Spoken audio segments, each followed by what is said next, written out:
have been speaking, and anything I've told Kenyans have come to pass. Anything I've said, I said about bombers of Kenya, it has come to pass. I said about RSF, it has come to pass. I said President William Ruto has appointed drug barons into his cabinet. I have been vindicated the day before yesterday. Drugs are being smuggled through JKIA. Who in his cabinet is in charge of that? You have seen the photographs. The people who are smuggling drugs through the airport, you have seen their photographs with the cabinet minister. And everybody knows that cabinet minister who is a drug baron. There are two. And I asked William Ruto, he had put me in charge of fighting drugs and alcoholism. When he was appointing these two ministers, I asked him, Mr. President, where does that leave me? How do I continue with this war on drug abuse when I'll be sitting in the same cabinet with the drug barons? That expose that has happened at the airport, if William Ruto has any decorum remaining, he must sack that minister. The evidence is there. The people who are smuggling drugs through JKI, the photographs with his minister is there. And you can see clearly that the minister is actually the one who is facilitating, the peddling of the smuggling of drugs through the airport, because the drugs that have been caught, the documentation was saying that they are minerals that are going for testing. So the ministry is being used for drug trafficking because the minister has been a drug baron, and it is in public domain. Everybody knows. There is nobody in this country who doesn't know. But William Ruto has no qualm because of his own business interests with that minister and the deals they are doing together. He has no qualms about appointing a fellow involved in drugs to the cabinet when our children are in trouble. How does William Ruto face parents today? And he was telling parents that they are responsible for bad upbringing. When he has appointed ministers who are peddling drugs, they are sitting in his cabinet. When now there is evidence that that minister and his associates are involved in drug trafficking, how does he face parents and accuse them of bad upbringing when his minister, who is his business partner, is involved in drug peddling, cocaine, hard drugs in this country? These are some of the things, Dennis, that got me very tired. And today, in fact, I feel very relieved I'm not part of that government. I don't know how I'll be able now. This week, I would have gone to cabinet after what happened at JKIA.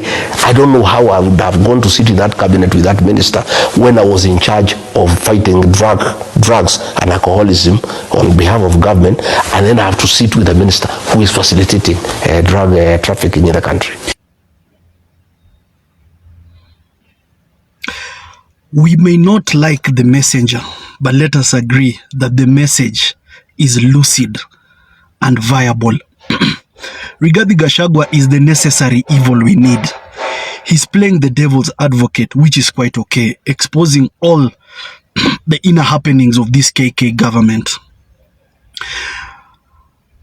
Kenya has been flagged as a major transit hub and point for drugs.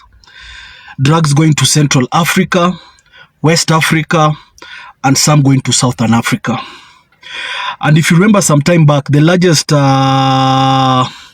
drugs ever intercepted were the ones in Malindi.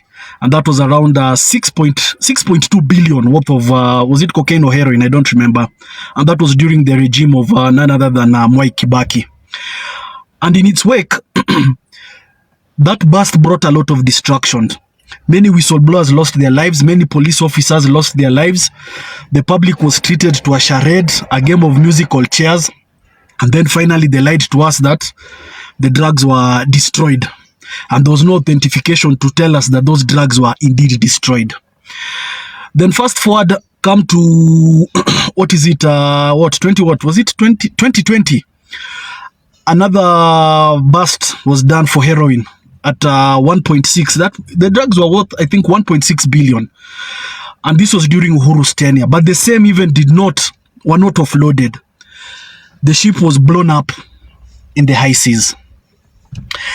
Now this one for 8 billion stands out as the biggest bust ever to be done. In terms not of quantity, but in terms of the street value.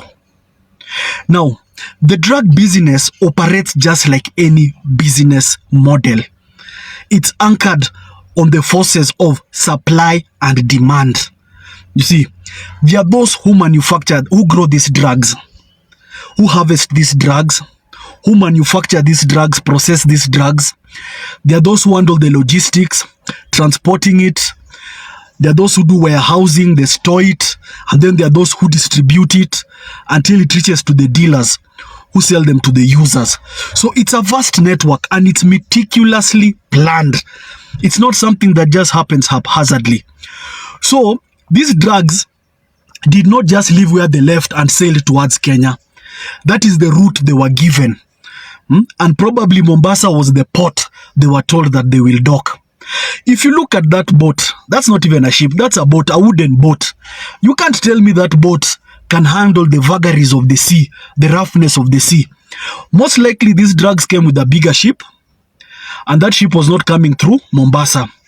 So this small boat was used as a courier now to bring the drugs to the final port, being that it's stateless. A bigger ship will have been questioned and it will have brought a lot of heat.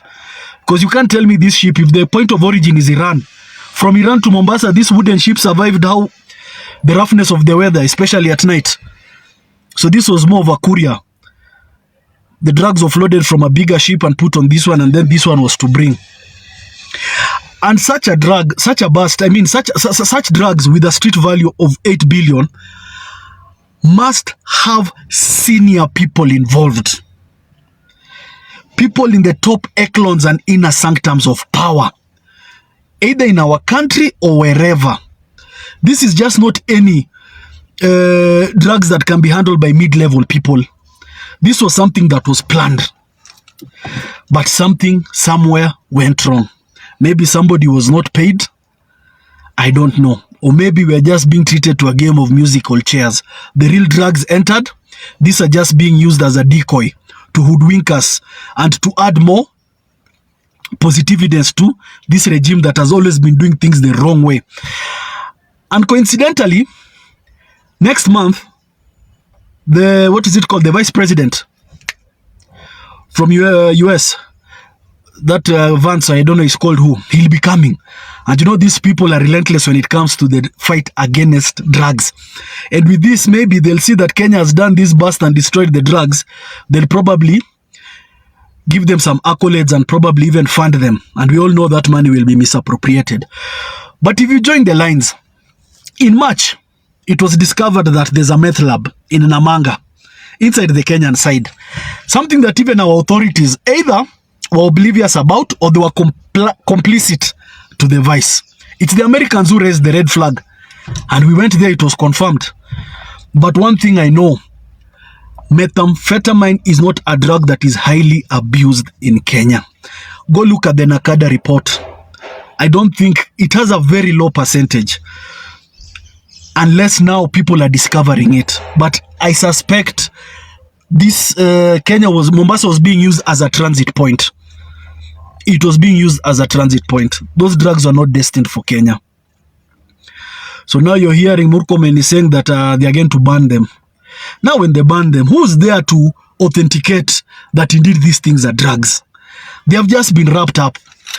This is where we need the government chemist or something to come, take samples and tell us indeed this is methamphetamine with this certain percentage.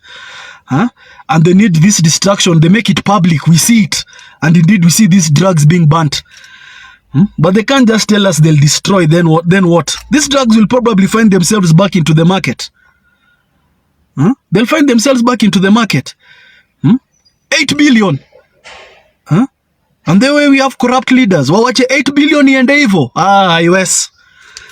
Hizi drugs zitazipata kwa market ama zitapelekwa pale zilikuwa zinaenda na pesa imwagike kama kawaida.